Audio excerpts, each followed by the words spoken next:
Hello students, good evening. स्वागत है आपका यूट्यूब चैनल आलो क्लासेज में। आज के इस वीडियो में कक्षा 10 के विद्यार्थियों के लिए जो आज सामाजिक विज्ञान सोशल साइंस का पेपर हुआ है, हाफ ईयरली एग्जाम का, उसका संपूर्ण सॉल्यूशन मिलेगा आपको। यानी कौन से प्रश्न का क्या सही उत्तर था वो आप मिलान कर पाएंगे और मिलान करने के बाद यह तय कर पाएंगे कि आपको आपका स्कोर क्या रहेगा, आपको कितने मार्क्स प्राप्त हो रहे हैं। सबसे पहले छोटा सा निवेदन, जो विद्यार्थी पहली बार इस चैनल पर आ रहे हैं वे इस यूट्यूब चैनल को सब्सक्राइब कर लेवे, ताकि इस तरह के और सॉल्व्ड पेपर और मॉडल पेपर आप तक पहुँचे, बोर्ड की क्लासेज तक। वीडियो को लाइक और दोस्तों के साथ शेयर करना। आखिर में कमेंट बॉक्स में छोटी सी टिप्पणी अवश्य छोड़ना। प्रश्न पहला, भारत छोड़ो आंदोलन कब शुरू हुआ? उम्मीद करता हूँ सारे विद्यार्थियों ने अच्छा लिखा होगा। 1942 में भारत छोड़ो आंदोलन। निम्न में से किसे एक नए युग का पहला प्रतीक था कपास? गुलामगिरी पुस्तक के लेखक ज्योतिबा फूले। और लौह अयस्क किस प्रकार का खनिज है? लौह अयस्क अनवीकरणीय खनिज है। किस तरह का बच्चों? डी ऑप्शन आपका सही था। फिर देखो, टाइगर भारत में प्रोजेक्ट टाइगर कब शुरू किया गया? ये 1973। हीराकुंड बांध सर्वविदित है महानदी पर। और कौन सी रेशेदार फसल है? जूट। यहाँ तक आपने यही विकल्प लिखे हैं बच्चों, तो आपको कितने नंबर आ गए? 7, क्योंकि एक एक नंबर के सारे प्रश्न हैं। बिना स्किप की वीडियो को देखते रहिएगा तो आप समझ पाएंगे। निम्न में से कौन सा शहर भारत की इलेक्ट्रॉनिक राजधानी? वो बेंगलुरु। सही विकल्प कौन सा है बच्चों? आपने किया होगा डी।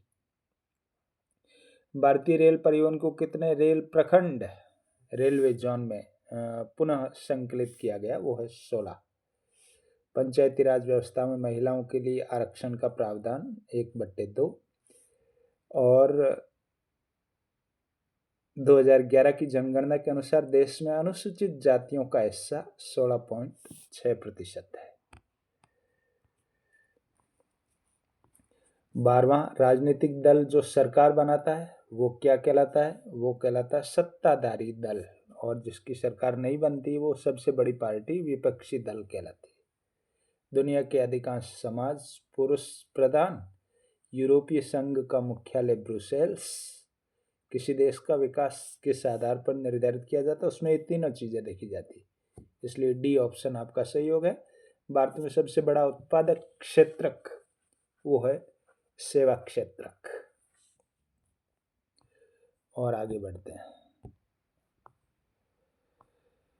ऋण के औपचारिक स्रोत में शामिल नहीं है वो नियोक्ता। स विकल्प आपका सही है। और भारत में उपभोक्ता सुरक्षा अधिनियम 1986 में लागू हुआ था। यहाँ पर आपका स विकल्प, इधर भी स। ये 18 प्रश्न 18 नंबर के थे बच्चों। यदि आपने ऐसे ही सही विकल्प का चयन किया तो आपको 18 मार्क्स आ जाएंगे। Go to the next question. रिक्त स्थानों की पूर्ति, एक एक नंबर के ये भी है, 4-5 जो रिक्त स्थान छोड़ रखे हैं वो। 1930 में यहाँ पर लिखना था आपको डॉक्टर भीमराव अंबेडकर। भाप के इंजन का आविष्कार जेम्स वॉट। भारत के मध्य प्रदेश राज्य में वनों का सर्वाधिक विस्तार है।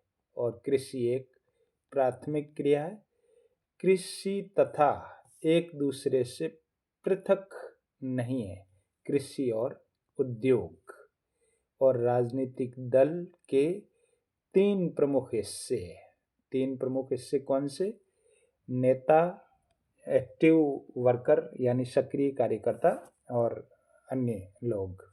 ये 3 प्रमुख हिस्से। 1924 यानी 5 प्रश्न ये थे। और 1924 यानी 6 प्रश्न ये थे।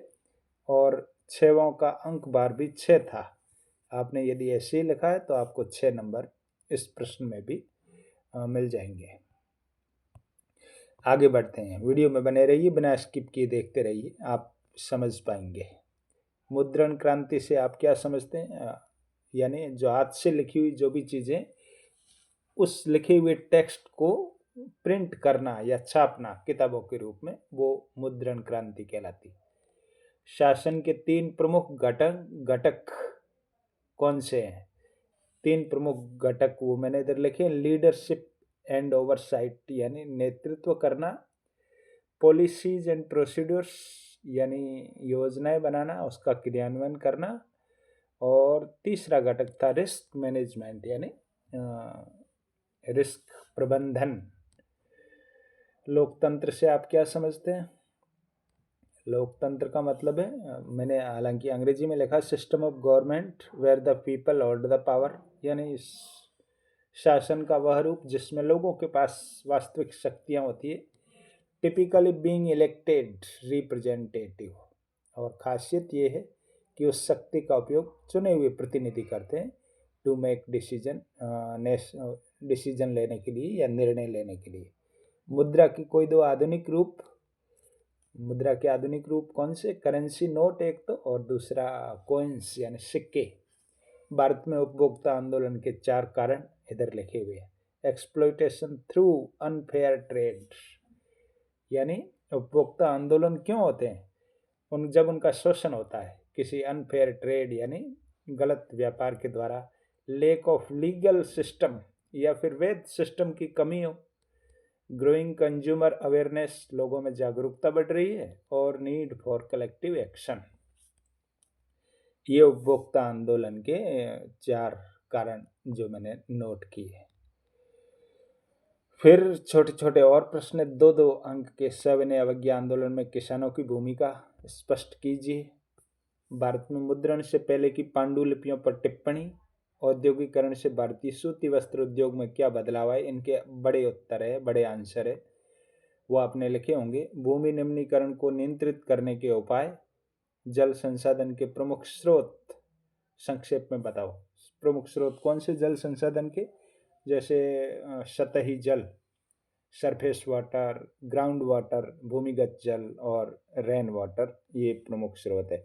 आपको इनके स्रोत बताने थे। किनके? जैसे सरफेस वाटर में कौन कौन सी चीज़ें आती है वो लिखनी थी। रिवर है, वॉल है, ऐसी चीज़ें, सी है, और ग्राउंड वाटर के चीज़ें, और रेन वाटर में तो खैर बरसात का पानी आता है। जीविका कृषि की प्रमुख विशेषताएं। जीविका चलाने के लिए इस खेती को किया जाता है। गठबंधन सरकार से आप क्या समझते हैं? कोलिशन गवर्नमेंट यानी जो साझा सरकार होती, बहुत सारे दल मिलकर जो सरकार बनाते, वो गठबंधन सरकार कहलाती है। धर्मनिरपेक्ष शासन से आप क्या समझते हैं? धर्मनिरपेक्ष शासन का मतलब होता है सरकार के द्वारा किसी विशेष धर्म की का फेवर नहीं करना और सब धर्मों को समान तवज्जो देना। नवीकरणीय और गैर नवीकरणीय साधनों में अंतर लिखना था। अल्प बेरोजगारी और प्रचंड बेरोजगारी में अंतर। ग्रामीण क्षेत्र हेतु कृषि क्यों महत्वपूर्ण है, और आर्थिक गतिविधियों में बैंकों की क्या भूमिका। ये छोटे छोटे आंसर थे। अब ऐसे टाइप यानी बड़े आंसर जिसके लिखने थे वो नीचे 4-4 नंबर के प्रश्न दे रखे हैं, इनको भी करना था। और इससे नीचे जो है वो मानचित्र आपको भरना था। बेल्लारी कर्नाटक में, और कद्रेमुख ये भी कर्नाटक में था। दुर्ग छत्तीसगढ़, मयूरगंज वेस्ट बंगाल में, और बेलाडीला ये भी छत्तीसगढ़ में था। इस तरह से आपको मानचित्र भरना था 4 नंबर का। तो ये था विद्यार्थियों आज का सामाजिक विज्ञान का पेपर। उम्मीद करता हूँ आपने भी ऐसा ही किया होगा, तो आपको अच्छे मार्क्स आएंगे। पहली बार यदि आप आए तो चैनल सब्सक्राइब करें, वीडियो को लाइक और दोस्तों के साथ शेयर करना। कैसा लगा वीडियो कमेंट बॉक्स में टिप्पणी जरूर छोड़ना। धन्यवाद।